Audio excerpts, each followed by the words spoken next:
Welcome to the Natural Healing Show. Keep it natural with the Natural Healing Show.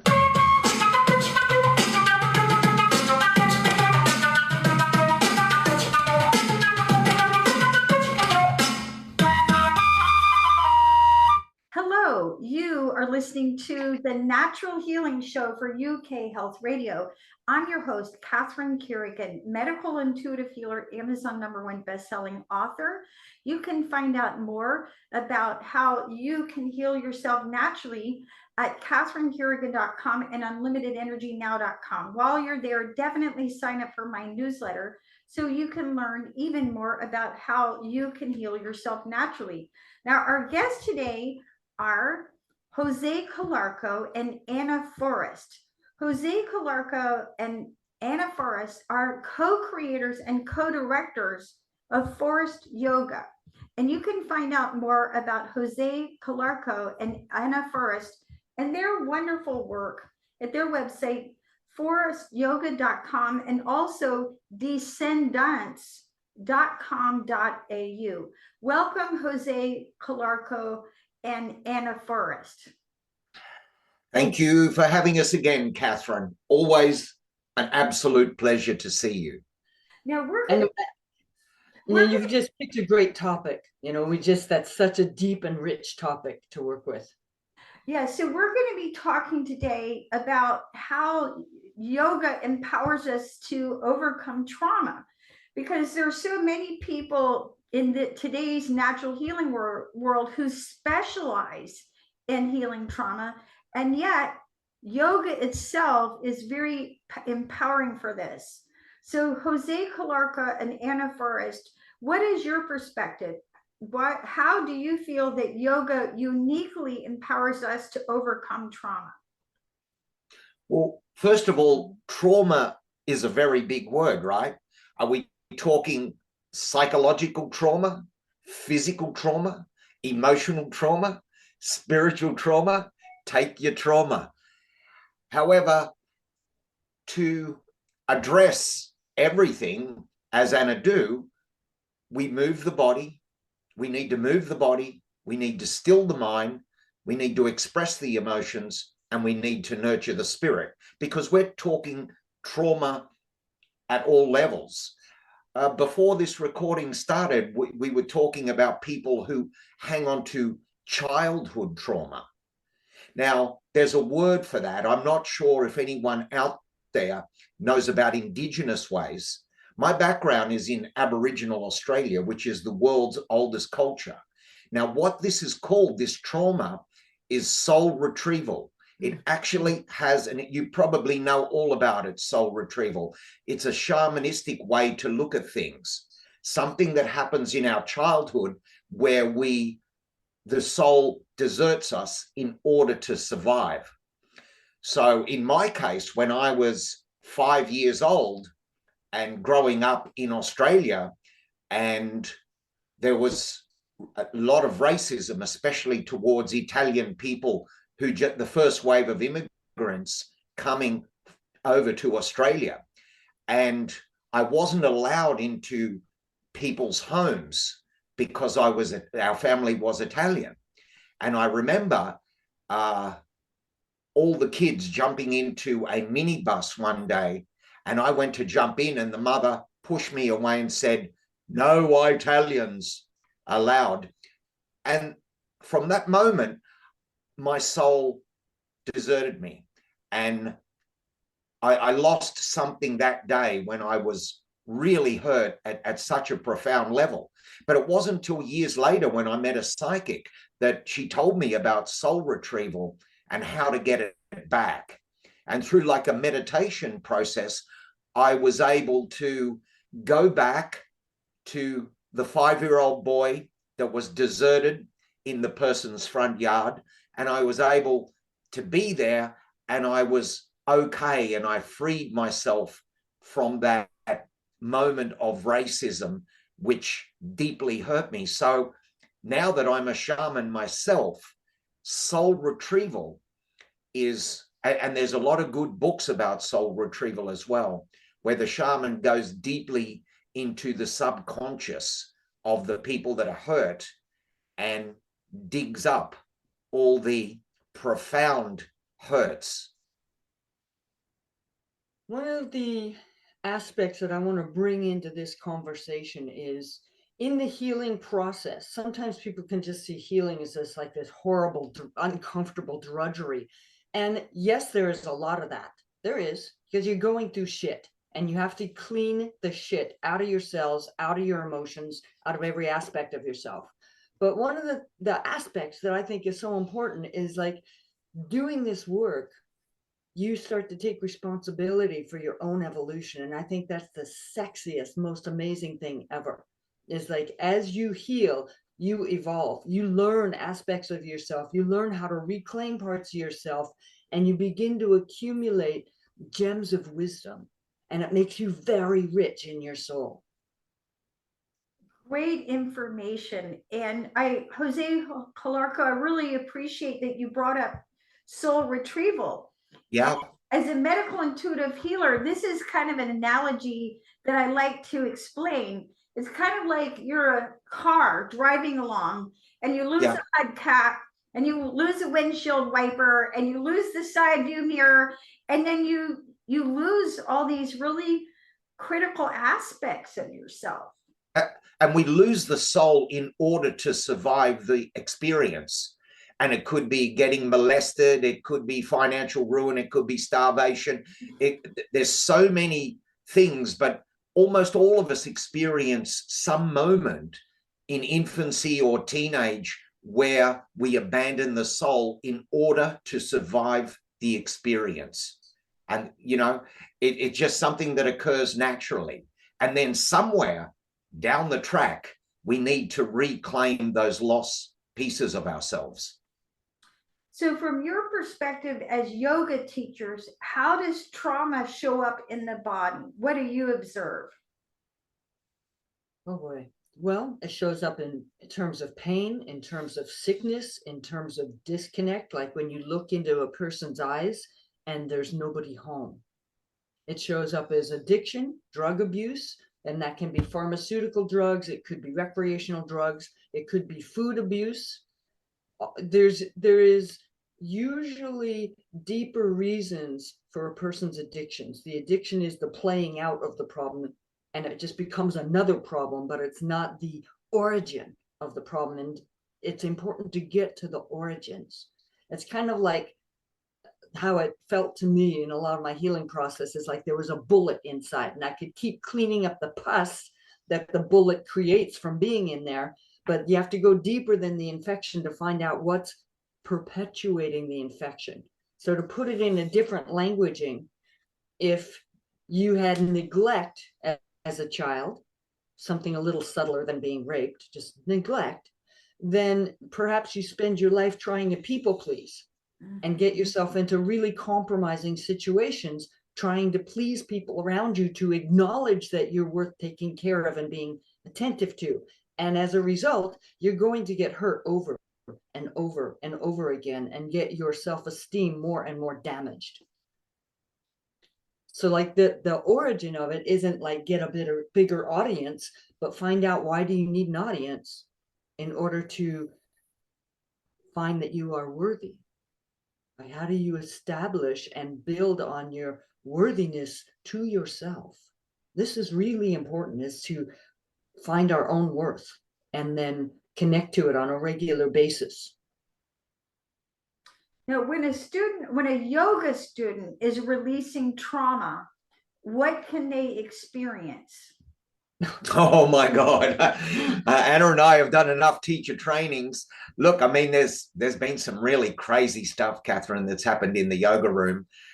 Like, you'll be teaching one moment, someone will get up and scream and start running, leave the room and start running through the woods, screaming. And we've got to get our assistants, hey, give chase to that woman before she... No, it's all sorts of crazy, crazy stuff. I remember in Texas, one student ran out of the room and she wanted to throw herself in front of a car. And this cellular memory and this dysfunctionality, it's incredible how close people are to suicide. Like, you know, there's a very thin line between being healthy and having suicidal tendencies. But trauma shows up in so many ways. And it's not, there's physical, like I said, physical, psychological, spiritual, emotional. It comes in many forms. And Anna and I need to be more than just exercise teachers here. You know, we're spiritual teachers, we're shamans, we're their mother and father. These days, you need many, many gifts to be able to handle the complexities of our students' problems. So some of the signs could be that blanking that you see, or moving really abrasively and jerky, or quivering, shaking, stopping breathing, or starting to do like a panic breathing, nausea, pain showing up like instantly, like an instant headache or a back spasm, or it could be many different things. You know, and what's really interesting is right after whatever the symptom is, the escape mechanism shows up next, like whether, you know, running out of the room, or, oh, I have to go to the bathroom, or whatever. And it's like, sometimes people do need to go to the bathroom, and they're going to go in there and they puke. It's like, that's okay. Or they get the runs, or a woman starts her bleeding when it's totally out of cycle. It's okay. The body needs to purge. And Catherine, sometimes the trauma is fake. Like, for instance, the woman who threatened to throw herself in front of the cars in Texas, as I probed and settled her down, I found out that it was a show. She was putting on a show for me to avoid teaching in public. So what we do in our trainings is each person has to teach in front of all the other students, and we film it, and then everybody reviews it. And she was looking for any way out of doing that and being judged by the other teachers. So some of the trauma is fake.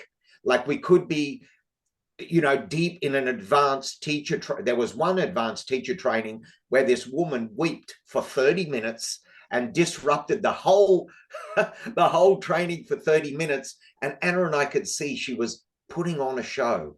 She was trying to take control of the room through her exaggeration. So sometimes it's a little bit of a show as well.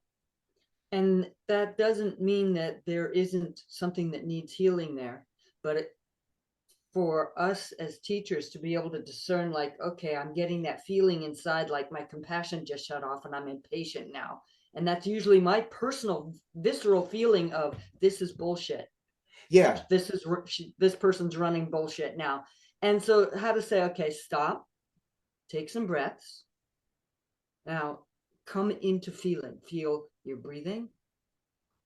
Stop the storytelling in your mind. Feel, so it's like, it's not just saying, oh, you're lying now. It's like, it's not worth going into that, because there's something honestly going on, but the show is part of a survival technique, but we don't have to buy into it. Yeah. We just reconnect back to the person that's in there, the authentic person, past the bullshit. Yeah. The neurosis is still real to some extent, even though they're putting on a show, but their neurosis doesn't get to run the class.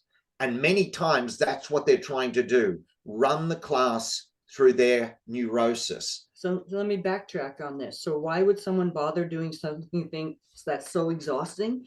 Is in their trauma, back in their roots somewhere, they're out of control. And when they were out of control, somebody else was in control, probably their abuser. So when they're out of control, it means big danger, big pain, terrifying times. So yeah, of course, this person's going to try to grab control, but that still doesn't mean that we allow that. It's like, if they say, like, I really don't want to do this pose or whatever, we're not going to get into a big argument about it. It's like, you can have control over your own body, but you don't get to control the class. That's ours. That's ours. Wrong territory. Now, you get to control this. Now, myself, I've taught yoga for 27 years now. I'm 63. I'm currently teaching 9 classes a week. And what I found through my own personal practice, there'll be times when I'm practicing at home on my own.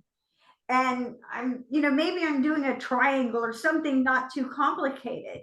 And all of a sudden, like you said, Anna Forrest, I'll just start quivering, and then I'll start crying, and I'll be like, wow, okay, I don't even know what it is that I'm releasing, but I'm honoring the fact that I am releasing. Yeah. Yes. And that's really important. Like when you do yoga mindfully and with deep breathing and with the intent to move how the energy wants to move, instead of like, oh, I have to get it according to the picture in my head, then yoga can release and rinse and renew your cell tissue. And what's a really gorgeous thing to think about, especially people who think like, oh, I'm damaged good for life. You know, that's a lot of abuse people, is like, oh, I'm damaged for life, is like your cells regenerate. And every cell in the body regenerates at least every 7 years. So as you begin this practice of get off of the drugs and alcohol, clean up your diet, do yoga every day, you are slowly working out those people's control of you, their poison, their bad actions, and you are renewing your cells in the way that you desire to build yourself. Like for me, I want to be able to hold different kinds of luminosity and release the old poisons and the old controls. So when I'm in a pose and that kind of shaking and stuff comes up, I don't always remember, oh, this comes from this experience, and nor do I need to. I just need to let it move through and let it free up that aspect, that part of whatever cell tissue it was in. And that's an amazing gift when your yoga gives you that. It's like, oh, thank you. And so even though it can be uncomfortable or spooky, it's like, that's all right. Life has uncomfortable and spooky stuff in it. And so just gather your integrity and stay fully present through it and not vacate, which is when you vacate and you use that old coping technique, then you're going to have to keep coming back to whatever it is you're running away from until you stay present all the way through it. And that's what begins to disperse that old pattern, so a new healing pattern can shape inside of you. Yeah. Breathing and stretching the cells unlock all the cellular memory, and at the same time also expand our consciousness. So we're breathing into the cells and lengthening the cells in the posture, and that is like a virus. It opens up and releases the what can I say, all the stuff that needs to be released in the cellular memory, and at the same time expanding our consciousness. All right, so there's a cellular reclaiming.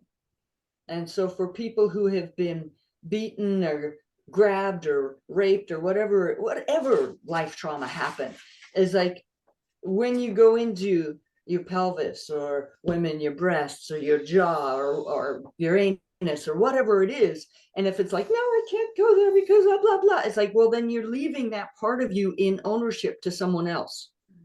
Don't do that. Don't do that. That part of you needs to come in. And as you get more skillful with this deeper work, you invite your spirit to come into that area that's been hurt and that's been abandoned, and you reclaim it with the sweetness of your own spirit. So with that, wonderful words of wisdom, let's listen to a message from one of our commercial sponsors here at UK Health Radio, and we'll be right back with more words of wisdom from Jose Calarco and Anna Forrest. UK Health Radio, the station that makes you feel good.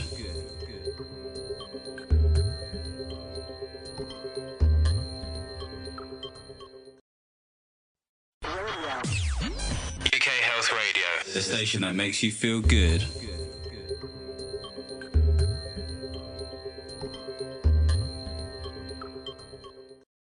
So Anna Forrest, I know that you used yoga for your own personal healing and have become an incredibly strong person inside and out. How have you used the practice of yoga to release your own trauma? Would you be willing to share for our audience? Yeah, that's an ongoing process. It's like the yoga as well as the medicine practices, and I'm talking about indigenous, Native American, and I'm learning the Aboriginal ways from Jose. We use these practices on a daily basis. It isn't just doing a pose, but bringing our intention for healing, our intention for rebuilding our luminosity into the poses every day when we do our practices. So it's a combination. Like when I first started learning yoga,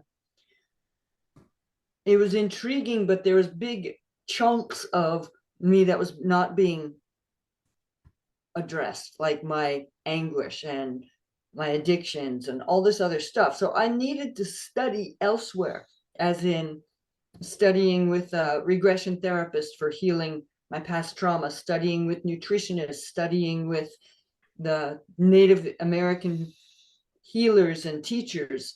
And that's how Forrest Yoga got formed, is like then things started to work more.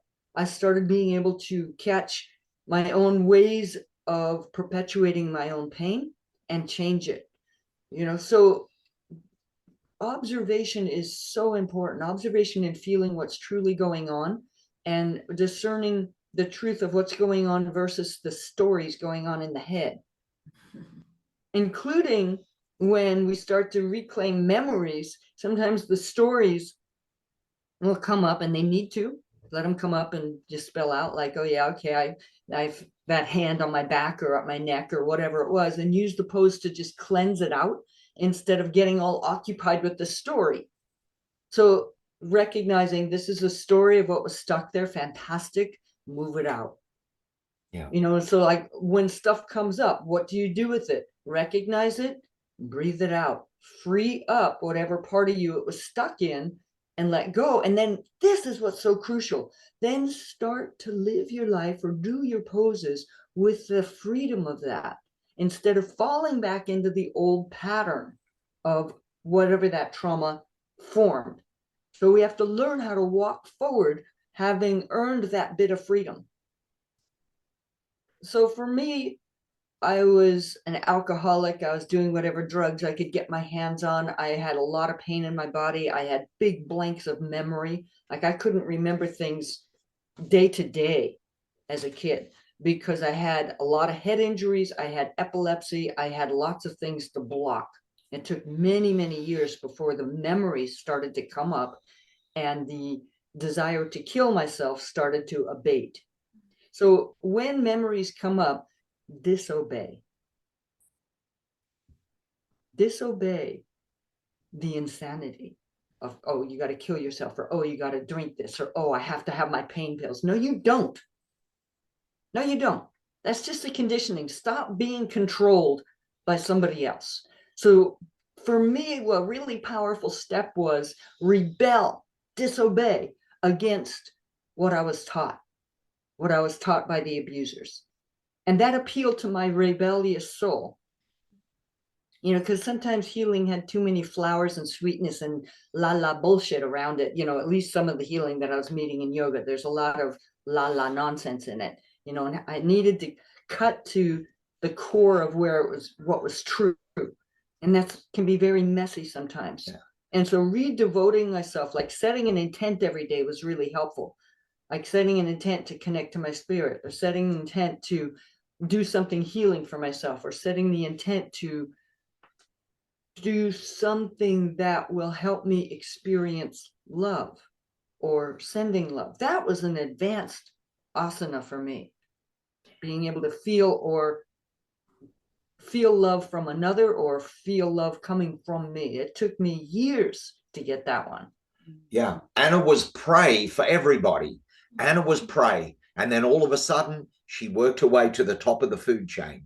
And she was no longer anyone's fool or anyone's prey. And of course, yoga played the big part in that.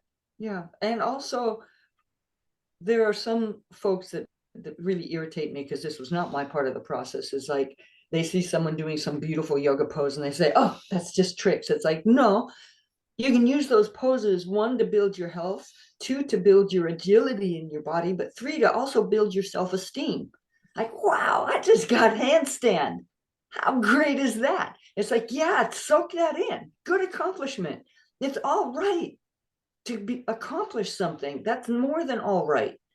So the poses can feed you in many different ways, including, and this is where I started bringing yoga and the medicine practices together, So the poses can be the arena to vision quest for your own healing and your own evolution. Now, how does pranayama or breath work empower us to release deeply trapped energy and emotions? Well, I'll let Anna answer that, but just to say that talking about breathing, air is the number one nutrient ahead of food. You know, you can't live without air. Now we inhale and exhale 11,000 liters of air a day. So 11,000. So it's the number one nutrient ahead of water and ahead of food, which we can do without for a little while, but we can't do without air for more than a minute. So every day, Anna and I use breathing to oxygenate the blood, get things moving, and through breathing and stretching, that's where we're getting that expanded consciousness every single day. So pranayama pranayama happens at the start of all our practices, and some people have the theory that you just breathe normally, but Anna and I like to really use pranayama to breathe correctly, to breathe more deeply, and to breathe with intention of inhaling the spiritual nutrients and exhaling all the crap. So this is part of the setting of the intent. Like, how do you do that? Sometimes it can be super simple. Like, my intent is to breathe into my sore low back.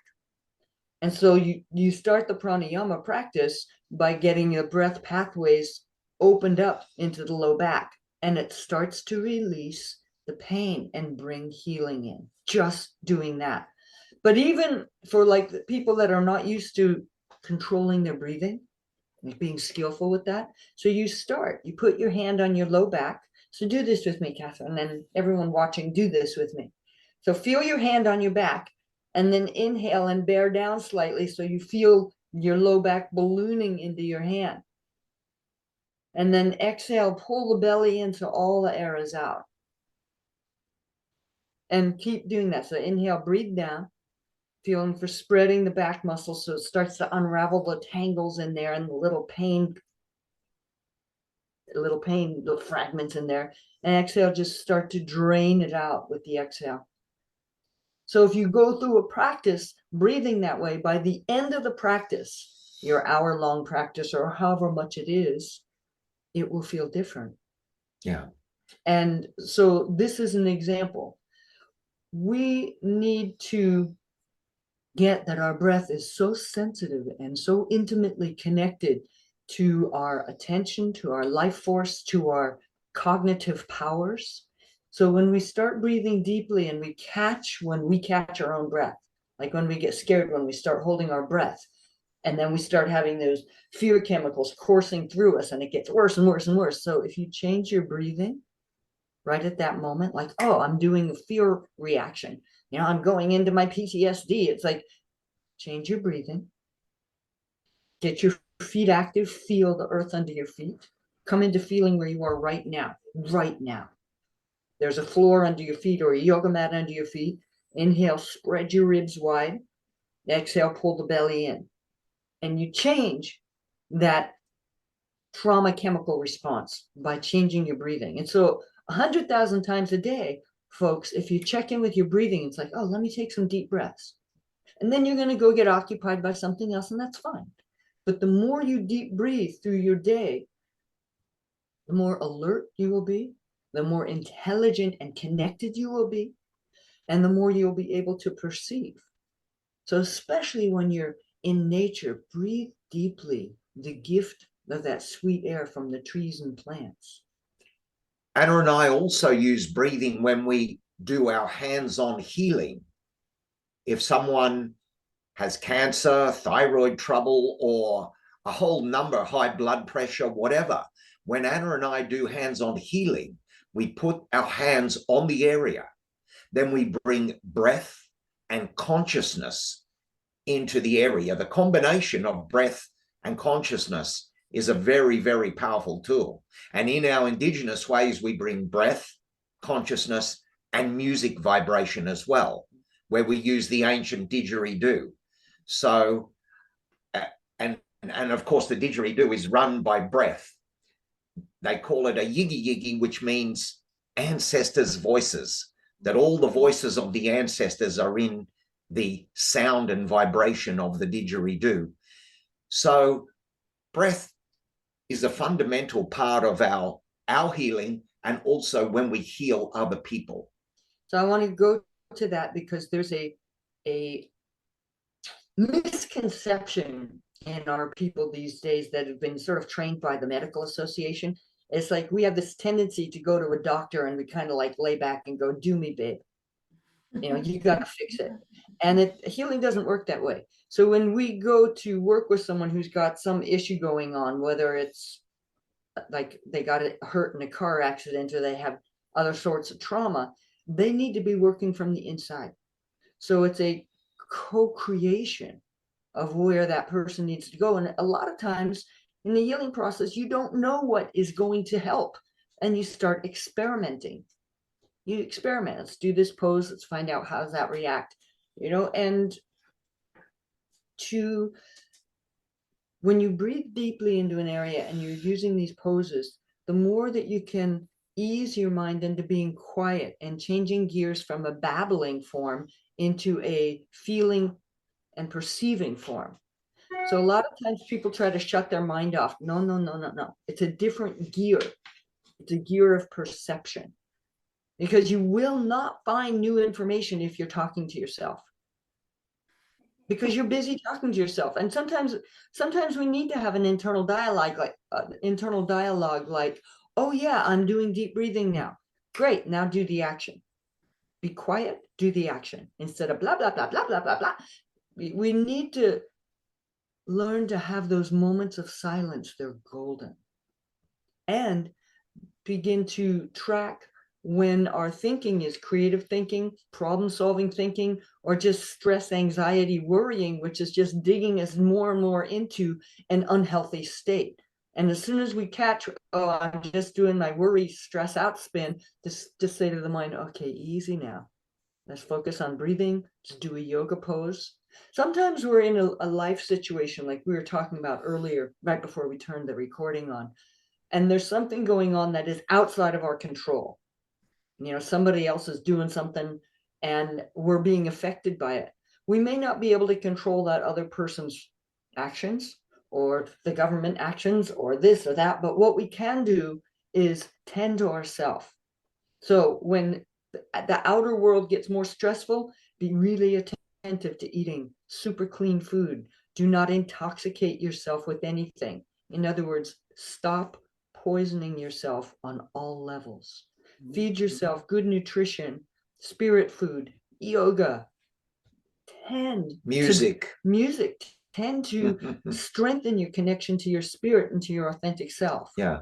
Many of the people we know, Catherine, put their health in a doctor's hands. And that is a grave error. Health is in our own hands. I'm the one that turned the yoga system of Forrest Yoga into a vegan yoga system for many reasons, for ethical reasons, environmental reasons, animal cruelty reasons, and ahimsa, which means non-violence, and also non-violence on the plate. And people come up to me and go, oh, Jose, but I caught a cold. What could be making me sick?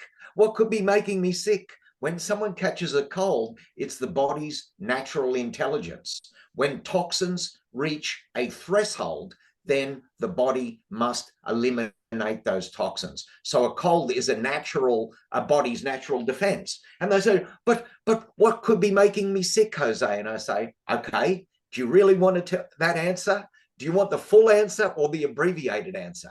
What could be making me sick? Poor nutrition, herbicides and pesticides, stress, perpetual fear, pharmaceuticals, sleep deprivation, heavy metal poison, chemicals and food additives, lack of community and meaning in life, antibiotics, sugar, inorganic foods, dairy products, fast food, refined grains, lack of exercise, clogged arteries, poor digestion, past trauma, poisoned cooking oils, food poisoning, toxic tap water, alcohol and drugs, smoking, poor hygiene, chemtrails, vaccines, poor gut health, lack of time in the sun, overweight, underweight, electromagnetic radiation, pollution, microplastics. Now that's the extended answer. Oh, that's great information. I love it. I love it. Now, with that, let's take a break and listen to a message from one of our commercial sponsors, and we'll be right back with the one and only Jose Calarco and Anna Forrest. UK Health Radio, the station that makes you feel good.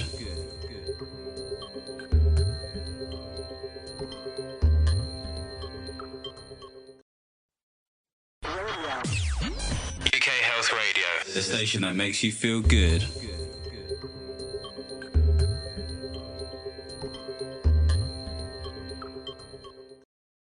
So Anna Forrest and Jose Calarco, how does the practice of yoga empower us to become strong enough to feel deep, uncomfortable emotions?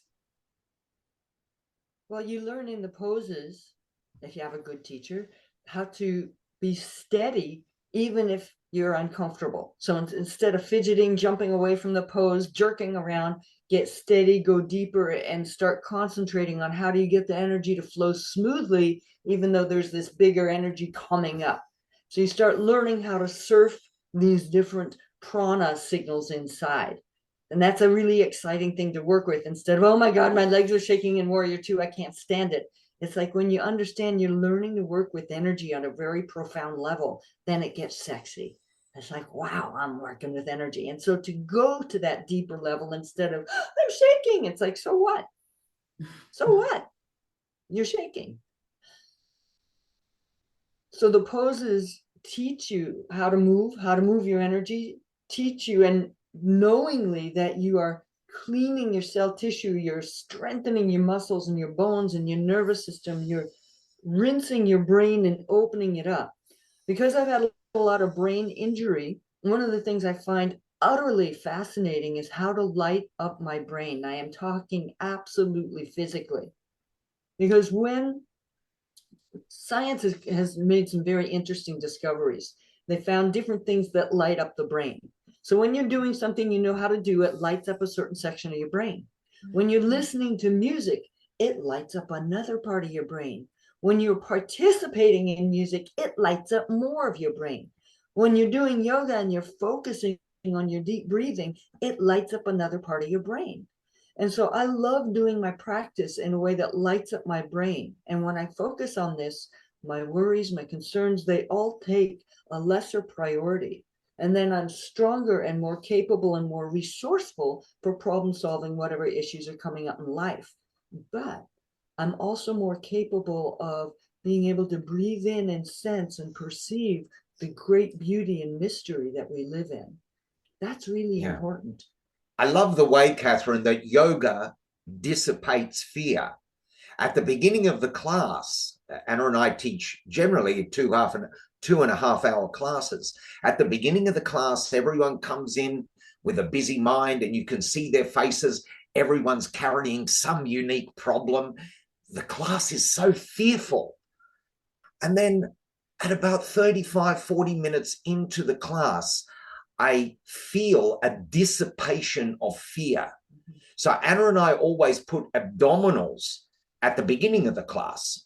Other teachers put it in other places. But after the pranayama and a bit of stretching, we always put the abdominals at the beginning of the class to really start getting the second brain, which is the stomach, the second brain going, lighting up that second area. And we've noticed that straight away, once the blood is oxygenated, it dissipates fear. Because fear's a good thing. Fear's intended to keep us on our toes. But most yoga students are on their knees through fear. And that is the strongest thing. A strong body is a strong mind. A lot of bodybuilders tell me the same thing. You know, they wake up like meek little men, and then 30 minutes into the gym, they feel that they can conquer the world. Again, moving the body, a strong body, awakening the body, awakening the three brains, which is the head, the heart, and the stomach, dissipates fear. And we need to do it on a daily basis, because fear always comes back. Right. And with the abdominals and also with the back bends that we do laying over the roll, it starts to break up the shit shellac that forms in the intestinal tract. Mm-hmm. And I'm going to be really specific with this because people need to know what they're carrying around, literally. Is when you eat food that creates an inflammation, then the body starts to put mucus around it, trying to protect itself. So you got an inflamed situation in your stomach and intestines, and then the body creating more and more mucus, trying to protect against these inflammatory foods like sugar and fried food and stuff like that.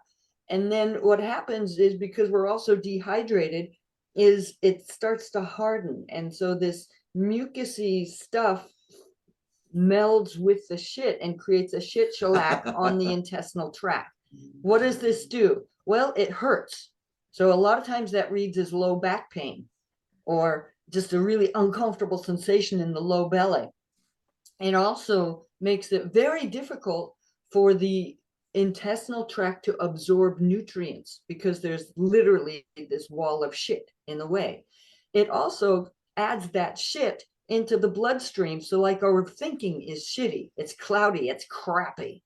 And so the abdominals and our poses that we've created over the roll, so the roll massages the gut, starts to break up that shit shellac so that you can begin to absorb new nutrients, new ways of perceiving, new thinking, and get rid of the pain of carrying your ages-old shit, literally. So now, as you all know, many people who experience trauma survive the experience by energetically disconnecting from their body. How does the practice of yoga empower us to be here now in the body in an easy, healthy way? So for the first thing is the idea of now it's time to come back in so you can heal and evolve and develop into the person you so deeply desire to be. And this is the way to do it. That idea needs to be brought into the person's mind.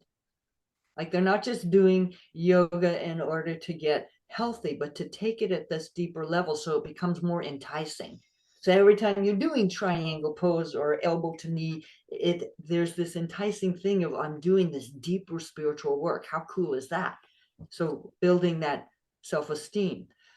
Then giving the person, the student, the tools to recognize when they're spacing out, and to learning how to track through feeling, a kinesthetic tracking.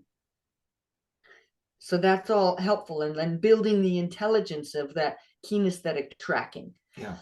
But also giving people something other than pain to feel in their body. You know, like feeling the exhilaration of the pose, feeling the energy when it runs sweetly, that kind of yoga stone feeling when the energy moves and it's like, now it's tasty, and to actually revel in that. So you begin to have in-body experiences that are sweet. Yeah. Bringing presence into a yoga room is quite a difficult thing.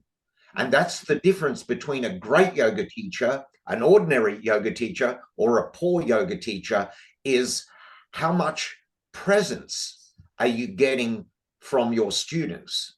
So the way Anna and I design a 2.5-hour class is somewhat like a film script. It has a beginning that captures the imagination of the student. It has a midpoint and a happy ending. And in order to get the 2.5 hours to run like a film script, you know how your students are going to come in. They come in scatterbrained with their problems, and it takes quite a while, maybe 15 or 20 minutes before we get them.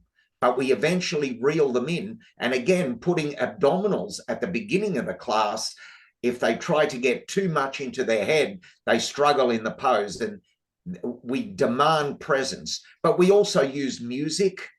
We also use ceremony and prayer. We acknowledge the traditional custodians of the land we're on. So we set up the class the first 10 or 15 minutes to allow the student time to get out of the neurotic state that they come into. And they always come in like that, always, and come into what we us shamans call the second attention. The first attention is just the scatterbrained monkey mind. The second attention is where shamans work. This is how shamans put their prayers, heal people.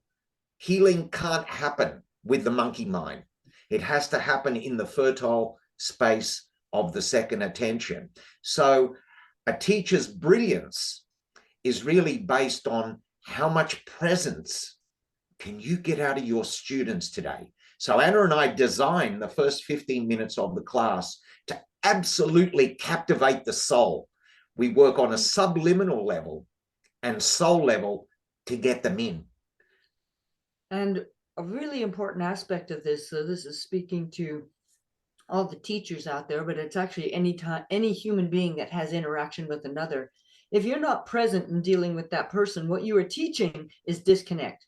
And we already are masters at disconnect. None of us need to be disconnected. So especially the yoga teachers that teach like 20 classes a week or some number that feels overwhelming. If you're not present when you teach, you are not doing any justice for your students or for yourself. So even if you have to teach a whole bunch of classes because you need that money or whatever your needs are, be 100% present. And we are 100% present when we teach. And that is the gift that we're also giving people, is we're teaching how to be present by being present. Yeah. And the students are our mirrors. That's how we know we're getting present. The students are the mirrors. If they're totally disconnected, then we're saying, well, what are we doing wrong here? Because that is just a reflection of what we're teaching at the moment. But eventually, we get them. So some of what we do, like we teach these long classes, 2.5 hours, which is a workshop or a training situation, because that's what we're fascinated with working. But even if you've allotted 30 minutes or an hour long for your yoga time or whatever you can allot, there's some things you can do that we teach, which is you take some sage or some incense that you really love and you fan it over yourself and you just clean your electromagnetic field. Then you start breathing deeply and choose an intent. Maybe it's quiet my crazy mind, or soothe my broken heart, or heal my back pain or my hip pain. And so you start breathing into that area, and then you choose poses. If you're working out your own sequence, you choose poses that will get into that area. Like we have many different kinds of classes designed to get into neck, hips, and shoulders, or get into opening the heart through using many poses, but including back bends, or working with fear. Inversions are great for that because people get really scared. And you take on those things that all of us are plagued by, fear or heartbreak or whatever it is, and you choose to use the poses to help you quest for how to heal in that. And you don't always have to understand everything, but know that breathing into your heart while you're in a back bend will help ease and release the heartbreak. Amazing, amazing. So Jose Calarco and Anna Forrest, as we conclude our discussion on how yoga helps us, empowers us to heal trauma, any final thoughts for our audience? Well, yeah, the physical aspect of yoga is not enough. So Anna and I design every single day to make sure there's prayer, ceremony, music, and absolute nutrition as well. As we said, as we start at the beginning of the thing, I said the body needs to move, the mind needs stillness, the emotions need expression through music or whatever, and then the spirit needs nurturing. So we've got to recognize that the human is in 4 parts, and each part needs some nurturing every day. And I would say to people is breathe deeply and find out what can you do during the day to absorb something in a beauty way, but also to do something each day or even many times a day, but at least once a day, that builds your trustworthiness to yourself. Beautiful information. You've been listening to the Natural Healing Show for UK Health Radio. I'm your host, Catherine Carrigan, medical intuitive healer, Amazon #1 bestselling author, and yoga teacher. You can find out more about me at catherinecarrigan.com and unlimitedenergynow.com. We have been listening to the one and only Jose Calarco and Anna Forrest, co-creators and co-directors of Forrest Yoga. You can find out more about Anna Forrest and Jose Calarco and their wonderful work at forrestyoga.com and also descendants.com.au. And remember, if you are working to heal trauma naturally, include yoga in your practice. It will open the beautiful soul that you are. Thank you so much for listening, and we'll see you next time. Thank you for listening to the Natural Healing Show. Keep it natural with the Natural Healing Show.